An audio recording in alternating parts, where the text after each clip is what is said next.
Wananchi wa jamii ya Kimasai zaidi ya 1000 wamekusanyika katika mtaa wa Urundini kata ya Elerai mkoani Arusha na kuvunja uzio wa eneo wanalodai limekuwa likitumika kwa kuuza vijana wa rika mbalimbali wa kabila hilo la Kimasai baada ya kudai kwamba limevamiwa na watu wasiojulikana na kuanza kugawana.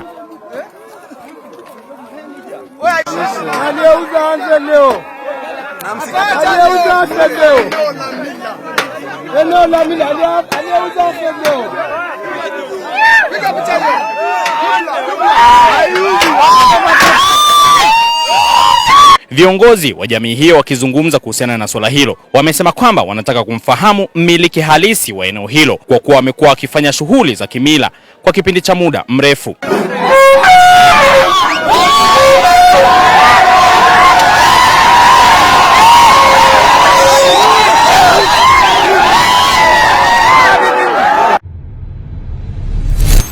Naitwa Naibala Ole Singolio, mlezi mkuu wa vijana rika la Korianga. Na hii ni sehemu yetu nyeti sana. Tumeshtuka sana na mawazo yetu yanapotea kwa sababu sijui hao wanayouza eneo yetu wanataka kuteketeza jamii ya Kimasai.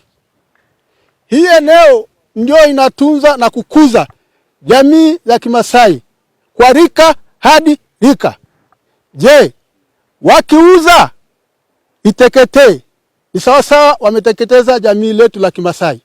Na bado Wamasai wanazaa vijana wa marika tofauti. Tunamwomba mkuu wetu Rais wa Jamhuri ya Muungano wa Tanzania alisikia hilo, atutetee jamii la Kimasai lisiteketee, maana Wamasai bado wanazaa mpaka miaka hatujui miaka ngapi. Ndio maana yetu kuja kuangalia tukio na tumekuta kweli wameuza. Ukweli wameuza.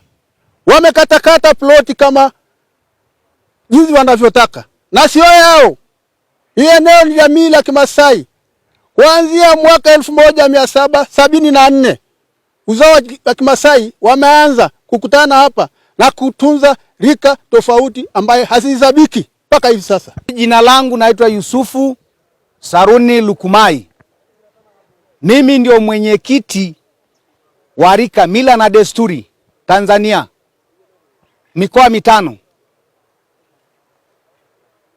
Hapa tupo kwa ajili ya eneo hili mnaloliona ambayo inaitwa kwa Kimasai Elerai. Elerai maana yake ni hizi miti unazoziona hizi rangi. Hilo jina ndio limetokana na hizi miti. Hii Elerai ni eneo la Wamasai.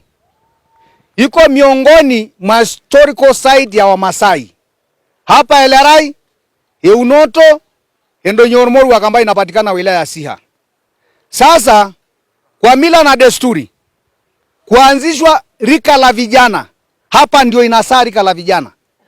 Kwa hiyo hii ndio eneo maalum ambayo ni ya mila na desturi, hapa ndio inaanza rika.